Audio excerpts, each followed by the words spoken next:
Bom dia, boa tarde ou boa noite, dependendo do horário que for para você. Hoje a gente vai falar um pouquinho sobre o teste T, entender um pouco como ele funciona, em quais ocasiões a gente consegue usar ele e de onde surge o valor e como a gente interpreta os valores que ele nos gera, tá? Bom, eu sou o Miguel, sou graduando da Universidade Federal de Santa Catarina, do campus de Florianópolis, e eu sou graduando em agronomia, tá? Bom, a gente vai começar tratando para que serve, para que a gente usa o teste T, né, de student.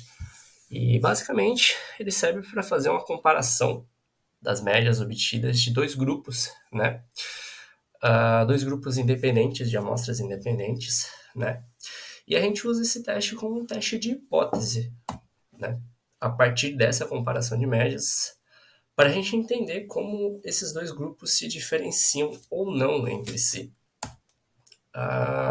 Bom, basicamente a gente há todo um procedimento antes, mas para chegar nessa fórmula, para a gente conseguir obter o nosso T calculado a partir da média do grupo A, da média do grupo B e da variância entre os dois grupos, né? Obtida a partir dos dois grupos. Ah, bom, basicamente, após obter o valor do T calculado, a gente passa para a tabela de distribuição de T para obter o resultado a partir de um grau de liberdade, nossos valores, e do quanto a gente quer, do quanto a gente quer admitir de erro associado, né? Normalmente a gente tende a trabalhar com 5%, né? Em cima da margem de 5%. E a partir dessa tela, a partir dessa tabela, a gente retira o valor do nosso T tabelado, né?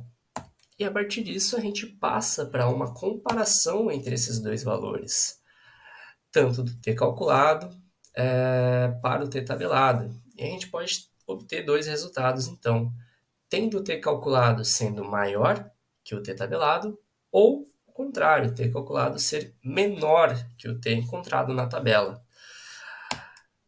E a partir disso a gente consegue obter duas hipóteses, que é o que gera o nosso teste de hipóteses, né?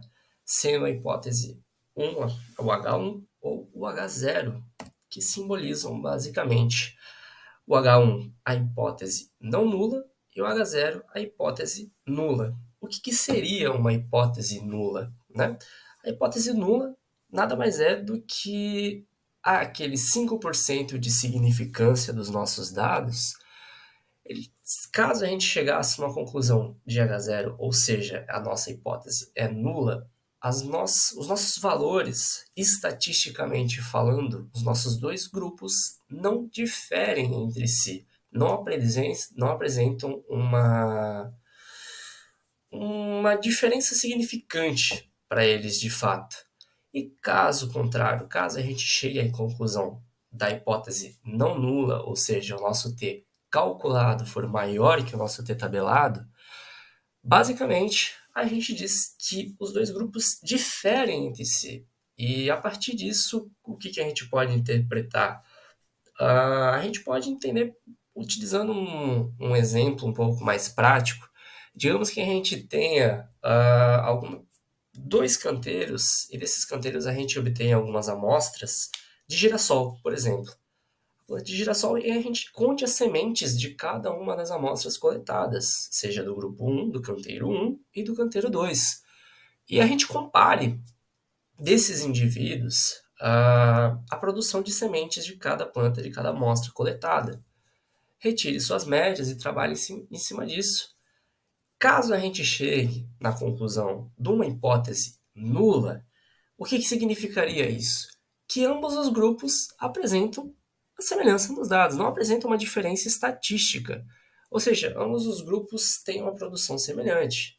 E o contrário seria para caso a gente chegasse numa hipótese não nula, ambos os canteiros apresentam diferenças significativas, certo? Ou seja, os canteiros produzem